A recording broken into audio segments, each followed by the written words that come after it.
Beginners को share बाजार का नाम सुन के ही डर लगता है। फिल्मों में देखा है कि शेयर बाजार से सब कुछ बर्बाद हो जाता है, लेकिन दोस्त हैं जो क्लेम करते हैं कि वो बहुत पैसा कमा रहे हैं। फिर भी आपके परिवार वाले हैं जो बोलते हैं इससे दूर रहो। ऊपर से स्कूल और कॉलेज में अगर आपने कॉमर्स की पढ़ाई की है तो भी शेयर बाजार के बारे में ठीक से समझाया ही नहीं गया।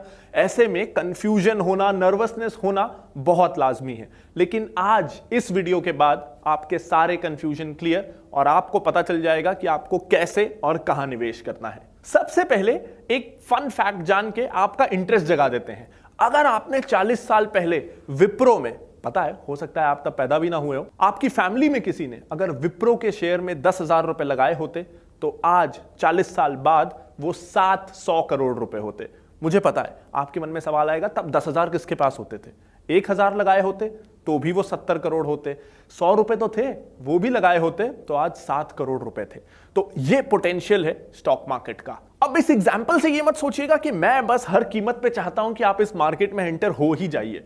डेफिनेटली मार्केट में रिस्क भी है। जिस तरह ऐसा फायदा होता है उसी तरह नुकसान भी होता है। बहुत सारे इनफैक्ट ऐसे स्टॉक्स भी हैं जिसमें आपने 700 करोड़ रुपए लगाए होते तो शायद वो आज 10,000 रुपए हो जाते। तो जितना ज्यादा फायदा ये मार्केट करा सकता है उतना ही नुकसान भी करा सकता है। लेकिन नुकसान आपका कम से कम हो, फायदा ज्यादा से ज्यादा हो, उसी के लिए तो मैं हूं ना। तो चलिए अब मैं आपको बता देता हूं कि कौन से वो क्वेश्चंस हैं जो कॉमनली बिगिनर्स को होते हैं, शायद आपको भी होंगे, और वो क्वेश्चंस को आज मैं कवर करने वाला हूं। तो पहले मैं आपको सारे क्वेश्चंस बता देता हूं। सादा टॉपिक जो हम डिस्कस करेंगे वो है क्या शेयर बाजार रिस्की है, अगर है तो कितना रिस्की है। दूसरा हम जानेंगे कि आपको इससे कितना रिटर्न मिल सकता है, क्या उम्मीदें आपको रखनी चाहिए इस बाजार से। तीसरा टॉपिक हम जानेंगे कि इस बाजार में शुरू करने के लिए आपको कितने पैसों की जरूरत है, क्योंकि आप बिगिनर हैं, हो सकता है स्टूडेंट हो, तो क्या आप अपनी पॉकेट मनी से भी शुरू कर सकते हैं। चौथा प्रोसेस, क्या निवेश करना आसान है, डिफिकल्ट है, डीमैट और ट्रेडिंग अकाउंट क्या होता है, बेसिकली शुरू कैसे करना है। पांचवा हम जानेंगे कि आखिर इस बाजार का नाम इतना खराब क्यों है, घर वाले, फिल्मों में लोग इससे डराते क्यों हैं, क्या है वो कारण, क्या सच में ये बाजार खतरनाक है, क्या आपको दूर रहना चाहिए।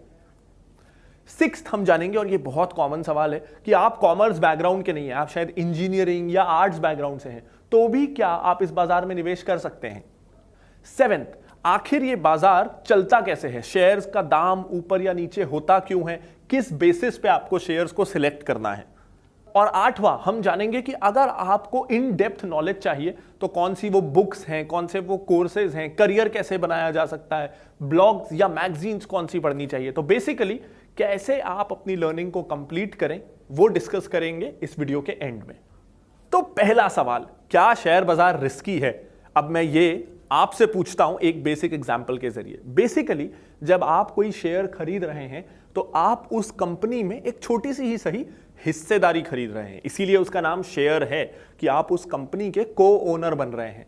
तो अब आप मुझे बताइए, अगर आप अपने किसी दोस्त के बिजनेस में पैसा लगाते हैं, किसी रिलेटिव के बिजनेस में पैसा लगाते हैं, तो वो बिजनेस अच्छा नहीं चला तो आपका पैसा डूबेगा, ये रिस्क तो है। तो उसी तरह आप शेयर बाजार में भी बड़ी कंपनियों में निवेश कर रहे हैं, किसी टाटा की कंपनी में, रिलायंस की कंपनी में, गोदरेज की कंपनी में। अब अगर वो कंपनी डूब गई तो आपका पैसा डूब जाएगा। अगर वो कंपनी ने बहुत अच्छी ग्रोथ दिखाई तो आपका पैसा भी बहुत अच्छे से ग्रो करेगा। ये बिल्कुल ऐसे ही है जैसे आप किसी फैमिली मेंबर या दोस्त के बिजनेस में पैसा लगाते हैं, इस भरोसे पे कि अगर बिजनेस बढ़ा तो मेरे को मुनाफे का एक हिस्सा मिलेगा, अगर लॉस हुआ तो ठीक है मैं लॉस सहन करूंगा, आपको ब्याज नहीं मिलेगा। शेयर बाजार में भी ब्याज नहीं मिलता क्योंकि ये लोन नहीं है। तो बहुत सारी ऐसी कंपनियां हैं जो डूबती रहती हैं, बिल्कुल उसमें लॉस होता है। लेकिन आयशर मोटर्स देख लीजिए, पिछले 7-8 सालों में उन्होंने बुलेट बाइक्स की सेल कई गुना बढ़ा दी और इसीलिए कई गुना शेयर्स भी ग्रो कर गए, यानी 1 रुपए आपका 10 गुना 20 गुना बढ़ गया। ऐसे बहुत सारे शेयर्स हैं। मैंने आपको विप्रो का एग्जांपल दिया, टीवीएस ऐसा एक एग्जांपल है जो पिछले 10 सालों में 10 गुना बढ़ा है, एमआरएफ ऐसा एक एग्जांपल है। बहुत सारे ऐसे शेयर्स हैं जो 5-6 साल में आपको 10 गुना रिटर्न दे देते हैं। तो डेफिनेटली ये रिस्की है, लेकिन इसीलिए तो रिटर्न्स भी ज्यादा है। और रिस्क मिटिगेशन के तरीके, रिस्क को कम करने के तरीके तो हम इस वीडियो में डिस्कस करने ही वाले हैं। अब आता है दूसरा सवाल कि मुझे रिटर्न कितना मिलेगा। और फिर से एग्जांपल वही है, अगर आप किसी दोस्त के बिजनेस में पैसा लगाते हैं तो क्या पता आपने अगर 100 रुपए लगाए तो अगले साल आपको 10% का मुनाफा हो, कि 20% का मुनाफा हो कि 30% का मुनाफा हो, ये बहुत ज्यादा डिफर करता है और इसका कोई फिक्स्ड क्राइटेरिया नहीं हो सकता। इसीलिए कई शेयर्स इस बाजार में ऐसे होते हैं जो कई कई साल तक 1 रुपए नहीं बढ़ते, उल्टा गिरते हैं, और कई ऐसे हैं जो 1 साल में ही 4-5 गुना बढ़ जाते हैं। लेकिन ये तो एक शेयर की बात है, और जब आप निवेश करेंगे तो केवल 1 या 2 शेयर्स में नहीं, आप एक पोर्टफोलियो ऑफ स्टॉक्स यानी कम से कम 8-10 कंपनियों में निवेश करेंगे, क्योंकि अगर कोई 1 या 2 कंपनी बुरी भी हो जाए, डूब भी जाए, तो भी आपका ओवरऑल सारा पैसा ना डूब जाए।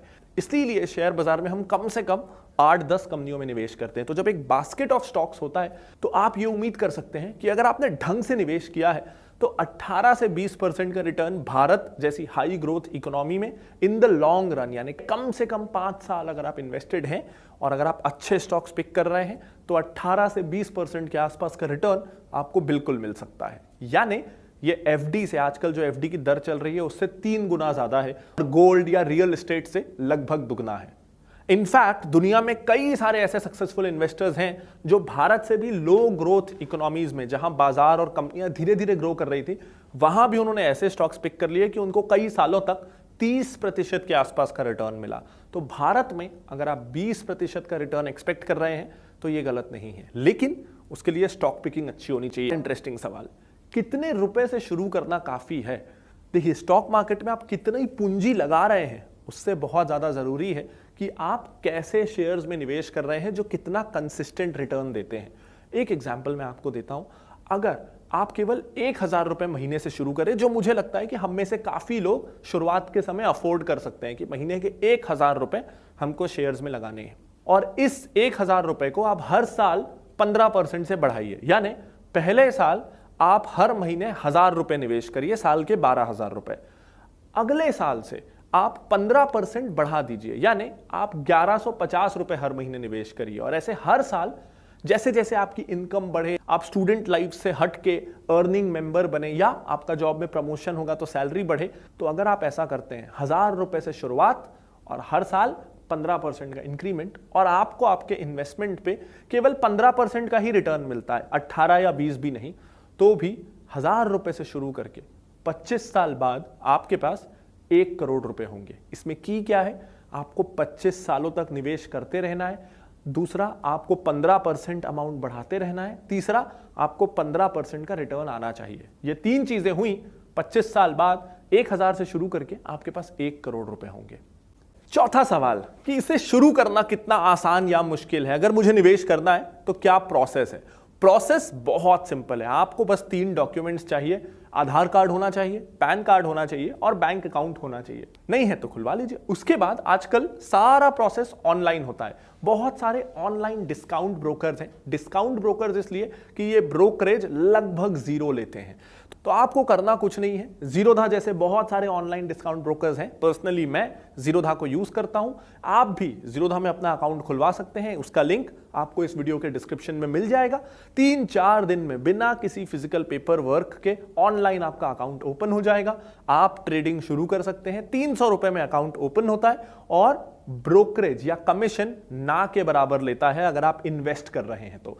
यानी आप अगर शेयर्स खरीद के उसे रख रहे हैं, फिर 2-3 दिन या उसके बाद बेच रहे हैं, तो आपको लगभग कोई कमीशन देना नहीं, ये लगभग फ्री है। कुछ बिल्कुल जरा से गवर्नमेंट टैक्सेस लगते हैं जो पता भी नहीं चलेंगे, क्योंकि वो 0.1% से भी कम होते हैं। तो मैं पर्सनली जीरोधा यूज करता हूं क्योंकि ये बहुत सिंपल टू यूज है और बिगिनर्स के लिए बहुत ईजी है। तो आप भी डिस्क्रिप्शन में जाके अकाउंट तुरंत खोल लो और 4 दिन बाद इन्वेस्टिंग शुरू। 5वां सवाल, अगर सब कुछ इतना अच्छा है तो शेयर बाजार का नाम इतना क्यों खराब है, क्यों लोग इससे डरते हैं?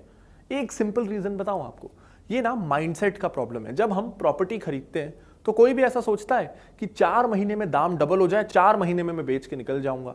कोई गोल्ड लेता है तो पुश्तों को पास ऑन करते हैं लेकिन सोना बेचते नहीं।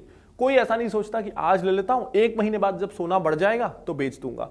तो हम प्रॉपर्टी को बढ़ने का टाइम देते हैं, गोल्ड को बढ़ने का टाइम देते हैं। लेकिन आपको भी अगर आपके दोस्त बोलेंगे ना कि शेयर बाजार में आ जा, तो वो साथ में ये चीज जरूर बोलेंगे कि इसमें ना 1 दिन में मैंने 40,000 रुपए कमा लिए, 2 महीने में मेरा पैसा डबल हो गया। यानी उनकी उम्मीदें ही गलत रहती हैं। वो ये सोच के आते हैं, जो नए लोग आते हैं, कि बस मुझे अब रातों रात शेयर बाजार से अमीर बनना है। अब रातों रात अमीर तो लॉटरी से बना जा सकता है, या कहीं जुआ खेल के अगर आपकी किस्मत अच्छी हो तो बना जा सकता है। तो अगर आप शेयर बाजार को जुआ जैसे खेलेंगे कि कंपनी के बारे में जिसमें आप ओनर बनने जा रहे हैं, जिसका शेयर आप खरीदने जा रहे हैं, उसके बारे में, उसका मैनेजर कौन है, कंपनी का बिजनेस मॉडल क्या है, ये सब पता किया नहीं, लेकिन बस कोई चार्ट देख लिया या किसी से सुन लिया और शेयर ले लिया, तो ऐसे में तो नुकसान होगा ही। तो इसी तरह लोग जल्दी पैसा कमाने के चक्कर में कोई 1 रुपए 2 रुपए वाला पेनी स्टॉक ले लेते हैं जिस कंपनी का कोई आगे पीछे कुछ नहीं है, ये सोच के कि ये 1 का 2 भी हो गया ना तो मेरा पैसा डबल। लेकिन वो 1 का 2 होता ही नहीं, क्योंकि वो कंपनी उस लायक ही नहीं। तो सबसे जरूरी है कि जब आप इस बाजार में आ रहे हैं ना, तो ये बिल्कुल मत सोचिए कि आपको रातों रात ये बाजार अमीर बना देगा। जैसा मैंने कहा 18 से 20% का रिटर्न ही आपको एक्सपेक्ट करना चाहिए, उससे ज्यादा मिला तो बोनस है। यानी 18 से 20% अगर आपको रिटर्न मिलेगा ना, तो हर 4 साल में आपका पैसा डबल होगा। जो बैंक के एफडी से अगर हम कंपेयर करें तो बैंक एफडीज में आजकल 11-12 सालों में पैसा डबल हो रहा है आज के इंटरेस्ट रेट के हिसाब से। तो उससे 3 गुना बेटर रिटर्न्स आपको ये मार्केट ऑफर कर सकता है, जो काफी है। इससे ज्यादा लालच करना नहीं प्लीज। अब आपने पढ़ी है इंजीनियरिंग या आपने पढ़ लिया आर्ट्स, कॉमर्स आपने पढ़ा ही नहीं, तो भी क्या आप शेयर बाजार में निवेश कर सकते हैं? गुड न्यूज दूं, कर सकते हैं। कौन सा आपका स्ट्रीम है, कौन सा एजुकेशन बैकग्राउंड है, वो ज्यादा मैटर नहीं करता। इनफैक्ट मैं आपको 2 एग्जांपल्स देता हूं। जैसा मैंने वीडियो के शुरू में भी बताया था कि एक बार यूएस में एक सर्वे हुआ जिसमें कुछ 10 साल के 5th क्लास के बच्चों को शेयर्स पिक करके एक बास्केट बनाने के लिए बोला गया 8-10 शेयर्स का, और साथ ही उसी समय चार्टर्ड अकाउंटेंट्स को भी बोला गया कि आप भी 8-10 शेयर्स का एक बास्केट बनाओ। अब चार्टर्ड अकाउंटेंट, फाइनेंस में सबसे पढ़े लिखे लोग, और कहाँ 10 साल के बच्चे। लेकिन 5 साल बाद जब देखा गया कि किसके शेयर्स ने ज्यादा रिटर्न दिया है, तो बच्चों ने चार्टर्ड अकाउंटेंट्स को आउट परफॉर्म किया था। अब बच्चों ने क्या इंजीनियरिंग, क्या कॉमर्स और क्या आर्ट्स, 5th तक की मैथ्स, हिंदी, इंग्लिश और साइंस पढ़ा था, उतना तो आपने भी पढ़ा है।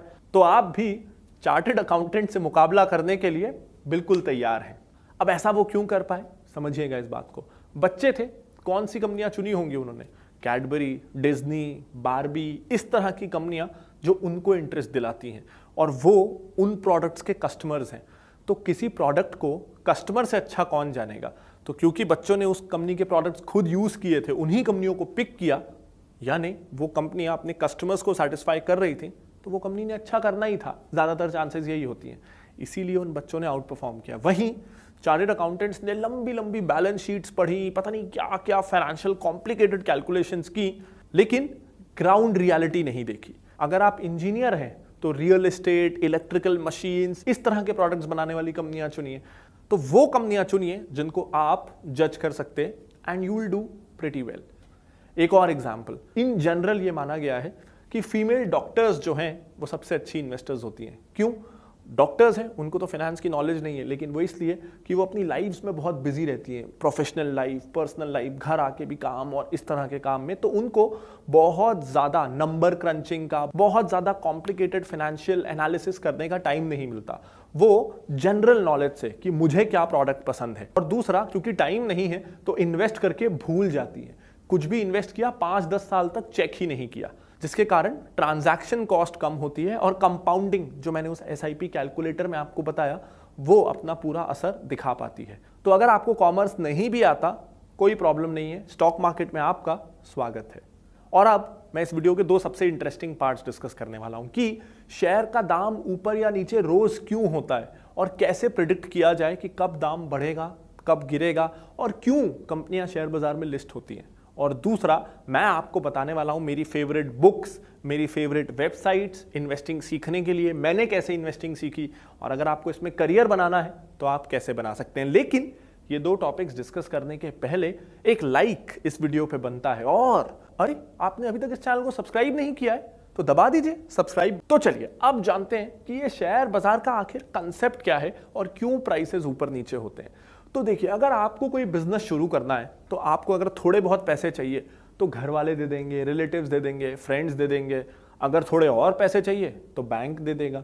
लेकिन आपको चाहिए 20,000 करोड़, अब ना तो वो बैंक देगा, ना आपके फ्रेंड्स या रिलेटिव्स देंगे, अनलेस ऑफ कोर्स आप अंबानी के खानदान से हों। लेकिन हम में से ज्यादातर लोग तो हैं नहीं। तो ऐसे में आपको इतना सारा पैसा कौन देगा? आपको ये पैसा देगा पब्लिक, जनता।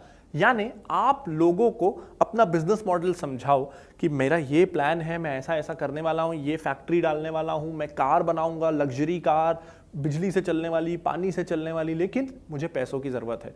अब जिन लोगों को आप पे भरोसा है वो आपको पैसे दे देंगे, बदले में आप उनको अपनी कंपनी में हिस्सेदारी दोगे, क्योंकि उन्होंने पैसा लगाया है तो आप अपनी कंपनी में हिस्सेदारी दोगे। उस हिस्सेदारी को बोलेंगे शेयर्स। आपने पैसा लिया और लोगों को, जिन्होंने आपको पैसा दिया, उनको शेयर्स दे दिए। अब ये तो हुआ कि कंपनी ने आपसे पैसा लिया और आपको शेयर्स दे दिया। अब ऐसा भी तो हो सकता है कि आपको ये शेयर आज मिला, अब 2 दिन बाद आपको पैसों की जरूरत आ गई और अब आपको वो शेयर बेचना है, तो कंपनी तो आपसे शेयर वापस खरीदेगी नहीं, क्योंकि उसे तो पैसों की जरूरत थी और वो पैसा लेके उसने कार का कारखाना लगाना चालू कर दिया, तो उसके पास आपको देने के लिए पैसे नहीं है। तो ऐसे में एक बाजार होना चाहिए जहां आप उस कंपनी का शेयर किसी और को बेच सकें, और इसी बाजार को हम कहते हैं शेयर बाजार, जहां आप 4000 से ज्यादा कंपनियों का शेयर जब चाहे ले सकते हैं, जब चाहे दे सकते हैं। अगर आपको लगता है कि कोलगेट अच्छा करने वाली है, उसके टूथब्रश, टूथपेस्ट आजकल ज्यादा बिक रहे हैं, तो आप कभी भी किसी और से उसके शेयर्स ले सकते हैं शेयर बाजार के जरिए। और अगर किसी को लगता है कि कोलगेट बुरा करने वाली है, पतंजलि ज्यादा कंपटीशन दे रही है, तो वो शेयर्स बेच सकता है। तो क्योंकि करोड़ों लोग शेयर बाजार में हर रोज कोई ना कोई शेयर खरीदते हैं, बेचते हैं, इसीलिए आपको हमेशा कोई ना कोई बायर या कोई ना कोई सेलर आपके शेयर्स के लिए ज्यादातर ऐसा होता है कि मिल ही जाता है। और यही इंपॉर्टेंस है शेयर बाजार की। सोचिए जरा, आप चाहें तो रतन टाटा के बिजनेस में हिस्सेदार बन जाएं एक क्लिक में शेयर्स खरीद के, आप चाहें तो आदि गोदरेज के गोदरेज एम्पायर के शेयर्स खरीद लें, आप चाहें तो जियो के हिस्सेदार बन जाएं एक क्लिक में शेयर खरीद के, चाहे तो एक ही शेयर खरीदें 1500 रुपए में, आप थोड़े से ही सही जियो के हिस्सेदार तो बन गए और आप गर्व से बोल सकते हैं कि जियो मेरा है।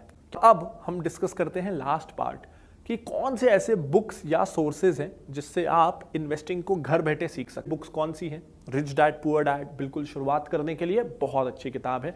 इसके बाद है learn to earn by Peter Lynch, stock market के बेसिक्स। इस किताब से अच्छा और कोई नहीं समझा सकता।